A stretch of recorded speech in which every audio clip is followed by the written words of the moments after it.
ఏ బట్టలు పెడితే వేసుకొని పోతే మనమే దరిద్రం అనుభవించాల్సి వస్తమ్మా. ఏమనుకోవద్దు, హీరోయిన్లు అందరూ మీరు అనుకున్నా నాకు పోయేది లేదు, లాగి పీకుతాం మనం, అది వేరే విషయం. కానీ మీ అందం చీరలోనో మీ అందం నిండుగా కప్పుకునే బట్టల్లోనే ఉంటుంది తప్పితే కనపడే దాంట్లో ఏముండదమ్మా.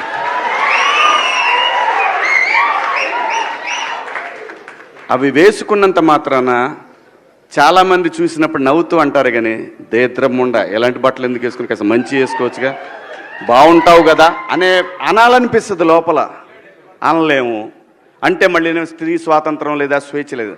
స్త్రీ అంటే ప్రకృతి, ఎంత అందంగా ఉంటే అంత గౌరవం పెరిగిద్ది. ఈ ప్రకృతి అద్భుతంగా ఉంటుంది. అలాగే స్త్రీ మా అమ్మ చక్కగా ఎప్పటికీ గుండెల్లో కనపడతా ఉంటుంది, ఒక సావిత్రమ్మ కానీ ఒక సౌందర్య కానీ. అలాగే ఈ జనరేషన్లో ఇంకా చాలామంది, రష్మిక, చాలామంది అమ్మాయిలు ఉన్నారు. వీళ్ళందరూ ఇంపాక్ట్ క్రియేట్ చేశారు కాబట్టి అమ్మటే చెప్పగలుగుతున్నాం. గ్లామర్ అనేది ఒక దశ వరకే ఉండాలా, ఇంతవరకు ఉంటే పర్లా, అది ఇక్కడికి రాకూడదు. నేనేవాళ్ళే కానీ చెప్పడానికి మళ్ళీ అందరు రేపు పొద్దున పెద్ద పెద్ద వాళ్ళంతా బయలుదేరతారు, మాకు స్వేచ్ఛ లేదు. స్వేచ్ఛ అనేది అదృష్టం. ఆ స్వేచ్ఛని కోల్పోవద్దు. మన గౌరవం ఎప్పుడు పెరుగుద్దంటే మన వేష భాషల నుంచే మన గౌరవం పెరిగిద్ది. అందులో ప్రపంచ వేదికల మీదైనా సరే చీరగట్టుకున్న వాళ్ళకే విశ్వసుందర కిరీటాలు వచ్చినాయి. Thank you so much. ఈ బట్టల గురించి ఏదైతే మాట్లాడుతూ వస్తున్నారో ఇదంతా చాతగానితనం, సెల్ఫ్ కంట్రోల్, ఇన్సెక్యూరిటీస్. మళ్ళీ చెప్తున్నా, ఇన్సెక్యూరిటీస్, సెల్ఫ్ కంట్రోల్ లేని వాళ్ళు ఎదుటి వాళ్ళ మీద రుద్దుతూ ఉంటారు కంట్రోల్ని. వాళ్ళకి కంట్రోల్ లేనప్పుడు వేరే వాళ్ళని కంట్రోల్ చేయాలని చూస్తూ ఉంటారు అనమాట. అదే ఇప్పుడు క్లియర్ కట్ సినారియో. అందుకే నేను ఇంకా సింపథైజ్ చేస్తున్నాను. ఈరోజు కూడా పాపం సింపతి గ్యాదర్ చేసుకుని కూర్చుంటున్నారు కాబట్టి నేను సింపథెటిక్ గానే ఉంటాను. పాపం ఆయనకు అదే కావాలి కాబట్టి అదే ఇస్తున్నాను. I really sympathise with you.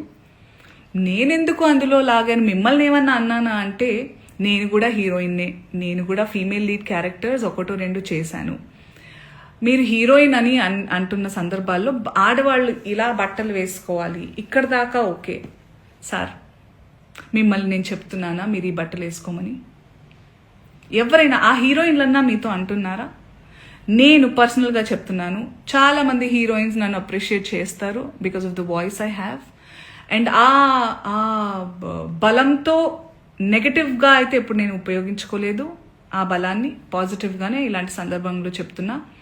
మీరు మా అందరికీ బట్టలు వేసుకోవాలి అనే చిన్నపిల్లలం కాదు మేము. మా హక్కులు మాకు తెలుసు, మా ఇష్టాలు మమ్మల్ని జీవించాల్సిందిగా ప్రార్థిస్తున్నాం సార్. మీకు కూడా చాలా వినమ్రతతో చెప్తున్నాను.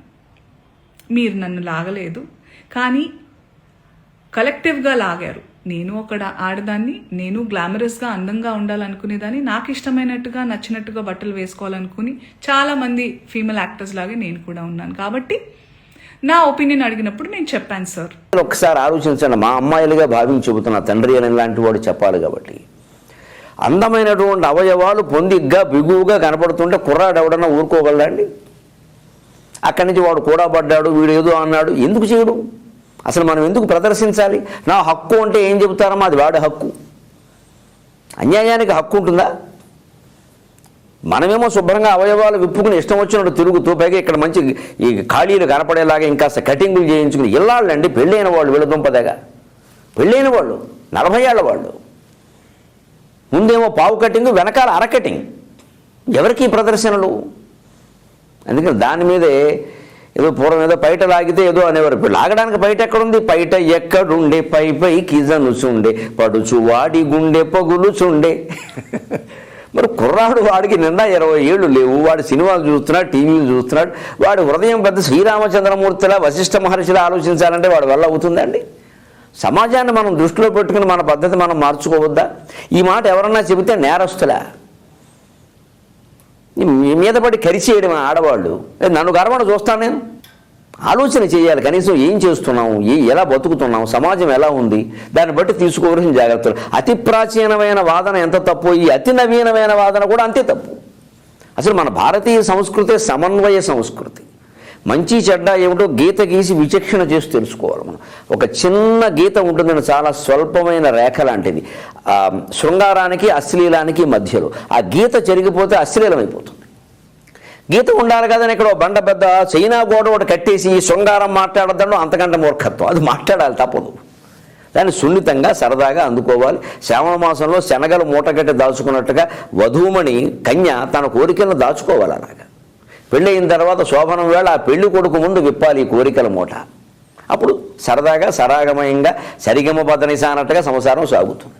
అందుకని బజార్లో విప్పుతాం, ఆయన రేగిపోళ్ళా.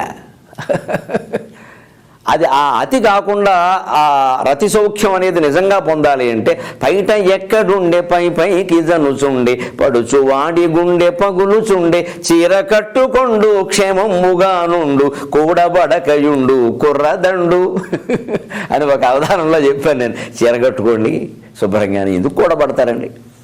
నిజంగా కుర్రాన్ని కూడా మీరు పరిశీలించండి. వాళ్ళు ఎవరన్నా చీర కట్టుకుని బొట్టు పెట్టుకుని ఒక పద్ధతిగా ఉన్న అమ్మాయిలను వాళ్ళు ఏమనరు. వీళ్ళు ఇష్టం వచ్చినట్టు ఎగేసుకుని దిగేసుకుని, పైగా ఇంకా విచిత్రం, నన్ను మన్నించండి, ఇక్కడ ఏవో రాసుకోవడం, ఇక్కడ కిస్మి అని లవ్ మీ అని ఇక అలాంటివి వేసుకుంటారు పని కట్టుకుని. వాడు ఊరుకుంటాడండి కిస్మి అన్నాక? మీరే చెబుతున్నారు కదా.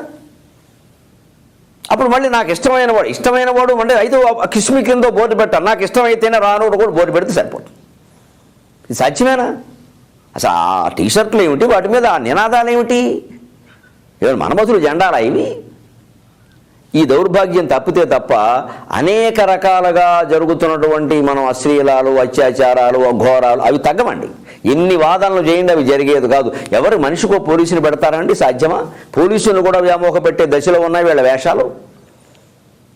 బీటు కానిస్టేబుల్ బీటేసే స్థితికి వచ్చాడు ఇవాడ. ఎవరిని అంటారు మీరు? అందుకని మనమే నేర్చుకుని ఒక సంప్రదాయ పద్ధతిని ఎందుకు పెట్టారు? చక్కగా చీరలో శుభ్రంగా అవయవాలన్నిటికీ గాలి తగులుతుంది. అలాగని ఏదో పూర్తిగా కప్పేసినట్టుగా కమ్మేసినట్టుగా ఉండదు. కొంత మెడ దగ్గర వెసులుబాటు ఉంటుంది, నడుము దగ్గర ఉంటుంది, పాదాల దగ్గర ఉంటుంది, హాయిగా ఉంటుంది.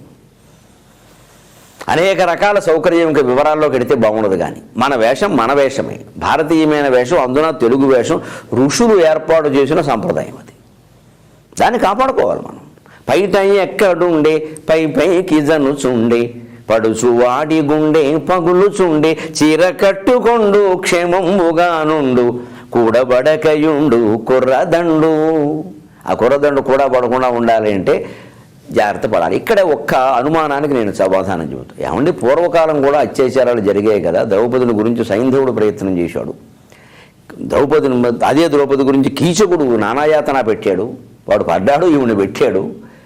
సీతాదేవి ఏ టీషర్టు వేసుకుందని రావణాసురుడు ఎత్తుకుపోయాడు. మరి ఇవన్నీ ఉన్నాయి కదా. నిజమే, ఎంతమంది ఉన్నారు గమనించండి. ఆ కాలంలో ఎంతమంది ఉన్నారు? ఇవాళ ఎన్ని వార్తలు వస్తున్నాయి? రోజు జిల్లా అనుబంధం మీరు ఏ పత్రిక తిరగేయండి, రెండు ఖాయం. ఈ మధ్యకాలంలో ఆడపిల్లల వస్త్రధారణ మీద చాలా మంది కామెంట్స్ చేస్తారు. ఓపెన్ గా మాట్లాడాలంటే ఈ మధ్యకాలంలో శివాజీ మాట్లాడాడు. Shivaji is not my target. ఒకవేళ అతను ఎవరన్నా సరే శివాజీ నా టార్గెట్ అనుకుంటే అది మీ ఇష్టం. కానీ అతను పండితుడు కానించి పామరుడు దాకా ప్రతి ఒక్కడు ఆడపిల్ల ఎలా ఉండాలో మాట్లాడతారు. ఫస్ట్ పాయింట్, దీన్ని మోరల్ పోలీసింగ్ అంటారు. ఇది ఎగెనెస్ట్ కాన్స్టిట్యూషన్. అలా అని చెప్పి సాంప్రదాయాలు వదలమని చెప్పలా. మీరు సాంప్రదాయాలు ఫాలో అవ్వండి, రిచువల్స్ ఫాలో అవ్వండి, మీ గౌరవనీయమైన మీ మతాల్ని ఫాలో అవ్వండి. కానీ స్వేచ్ఛ, డ్రెస్ అనేది ఒక వ్యక్తిగత స్వేచ్ఛ. ఒక ఆడపిల్ల ఎలా కనపడాలి, అందంగా కనపడాలి అనుకోవటం తప్పులేదు. అది అమ్మాయి యొక్క వ్యక్తిగత విషయం.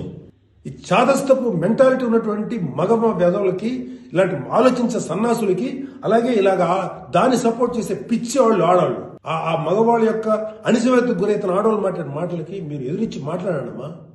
Please come and voice out. అమ్మాయి మితిమీరి ప్రవర్తిస్తే లా అండ్ ఆర్డర్ ఉంది, లా అండ్ ఆర్డర్ చూసుకుంటుంది. అలాంటి ఆడపిల్లలకి రక్షణ కల్పించడంలో విఫలమైనటువంటి రక్షణ వ్యవస్థ ఏమో తప్పు అవుతుందేమో, కానీ ఆడపిల్లలు తప్పు కాదు. ఇది చెప్తున్నాను. ఇలాగ ఎవడైతే సమాజంలో ఆడపిల్లలు ఇలా ఉండాలని చెప్పారో వాళ్ళకి చెప్పు తీసుకొట్టేలాగా మీరు సమాధానం చెప్పకపోతే, ఇప్పటికైనా మీరు వాయిస్ అవుట్ చేయకపోతే మిమ్మల్ని మీరే నష్టపరుచున్నట్టమ్మా. ఇవాళ నేను వచ్చి మాట్లాడుతున్నా కదా, ఒక మీ తోటి తండ్రి అనుకోండి, తమ్ముడు అనుకోండి, అన్న అనుకోండి, ఏదో అనుకున్నాను మాట్లాడుతున్నా. మీరు ఇప్పటికైనా మీరు బయటకు వచ్చి మాట్లాడండి. ఒక ఆడది తన భర్త దగ్గర కాకుండా ఇంకో మగాడికి తన అమ్మతనాన్ని చూపిస్తుంది అంటే తనకి పుట్టిన బిడ్డకి పాలు ఇవ్వడం కోసం మాత్రమే చూపిస్తుంది. దానికోసమే కదా దేవుడు మనకి ఇచ్చాడు. ఊరి మగాళ్ళందరికీ చూపించడానికి కాదు కదా. నీ మొగుడికి చూపించుకో, నువ్వు అమ్మవి కాబట్టి నీ బిడ్డకు చూపించుకో. ఊరి మగాళ్ళందరికీ చూపించాల్సిన పని లేదు. ఏమైనా అంటే స్వేచ్ఛ లేదు, స్వేచ్ఛ లేదు, స్వేచ్ఛ లేదు. దేనికి కావాలి నీకు స్వేచ్ఛ? దాచుకోవాల్సిన బాడీని బయటకు చూపించడానికి నీకు స్వేచ్ఛ కావాలా? స్వేచ్ఛ కావాలంటే ఇప్పుడు నీ ఇంట్లో పేరెంట్సో లేదంటే నీ సొసైటీయో నువ్వు బయటకు వెళ్ళి చదువుకోవడానికి అవకాశం ఇవ్వకపోతే అప్పుడు ఫైట్ చేయి స్వేచ్ఛ కావాలని. లేదు నువ్వు జాబ్ చేయడానికి స్వేచ్ఛ ఇవ్వకపోతే అప్పుడు చేయి స్వేచ్ఛ కావాలని. నిన్ను మాట్లాడనివ్వకపోతే అప్పుడు చెయ్యు స్వేచ్ఛ కావాలని. నిన్ను మనిషిగా చూడకపోతే అప్పుడు చెయ్యి ఫైట్ స్వేచ్ఛ కావాలని. అంతేగాని దాచుకోవాల్సిన బాడీ పార్ట్స్ ని ఊరందరికీ చూపించనివ్వట్లేదని చెప్పి స్వేచ్ఛ ఇవ్వట్లేదు, సమానత్వం ఇవ్వట్లేదు అంటే జనాలు చెప్పుతో కొట్టినట్లే సమాధానం చెప్తారు. మీరు అనుకోవచ్చు మాకు డబ్బులు వస్తున్నాయి కదా, మాకు ఇంతమంది ఫాలోవర్స్, మా అకౌంట్స్ కి మిలియన్స్ లో ఫాలోవర్స్ ఉన్నారంటే అది ఏం చూసి వస్తున్నారో తెలుసా? మీరేదో గొప్పగా స్వేచ్ఛ సమానత్వం అని చెప్పి ఉద్యమాలు చేస్తున్నారని కాదు. మీరు స్వేచ్ఛ పేరుతో చేసే వెకిలి చేష్టలున్నాయి కదా, వాటిని చూడటానికి తెలివిలో ఉండి కూడా జనాల్ని, చిన్న చిన్న పిల్లల్ని మీ డ్రెస్సింగ్ తో తప్పుదో పట్టిస్తున్నప్పుడు మందు ఇంకోటి మాదక ద్రవ్యాలు అంటాం కదా, అవి వేసుకున్న వాళ్ళకి ఎలా ఉంటది చెప్పండి? ఇప్పుడు మీరు మత్తులో ఉండరు, మీరు తెలుగులోనే ఉంటారు. మీకే పద్ధతిగా బట్టలు వేసుకుంటామంటే కోపం వస్తుంటే 18 years తర్వాత పిల్లలు మగాళ్ళ అది మైండ్ సెట్ అని కాదు కానీ అది నేచర్ అండి, ప్రకృతి. అది ఆడదంటే ప్రకృతి అని శివాజీ గారు అన్నట్లు నేచురల్ గా జరిగే ప్రక్రియ. అమ్మాయి బాడీ పార్ట్స్ కనుక చూపిస్తే చూస్తాడు, ఏ మగాడైనా చూస్తాడు. ఎందుకంటే అది ఒక ప్రక్రియ, అది ఒక నేచర్. అలా అని చెప్పి వెళ్లి మీద పడిపోవడం కరెక్ట్ అని నేను చెప్పట్లా, బట్ ఇది నేచర్ కదా, దీన్ని ఎందుకు మీరు యాక్సెప్ట్ చేయరు? దీన్ని యాక్సెప్ట్ చేయకుండా నేచర్ కాని దాన్ని కృత్రిమంగా మీకు మీరు ఏర్పరచుకున్న ఇష్టాల కోసం నేచర్ ని తప్పుపడుతూ వాడెవడు చూడడానికి.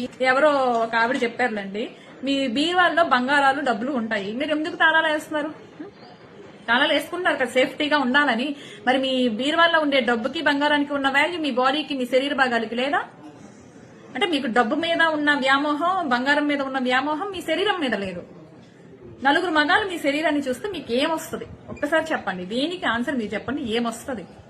మోడర్న్ గా ఉండమంటే ఎంత చిన్న బట్టలు వేసుకుంటే అంత మోడర్న్ గా ఉండడం కాదు, ఎంత చిన్న బట్టలు వేసుకుంటే అంత స్వేచ్ఛ అని కాదు. స్వేచ్ఛ అనే పదానికి అర్థం లేకుండా చేసేసారనమాట. స్వేచ్ఛ అనే పదానికి వీళ్ళు ఇస్తున్న మీనింగ్ ఏంటి అంటే బరి తెగింపు.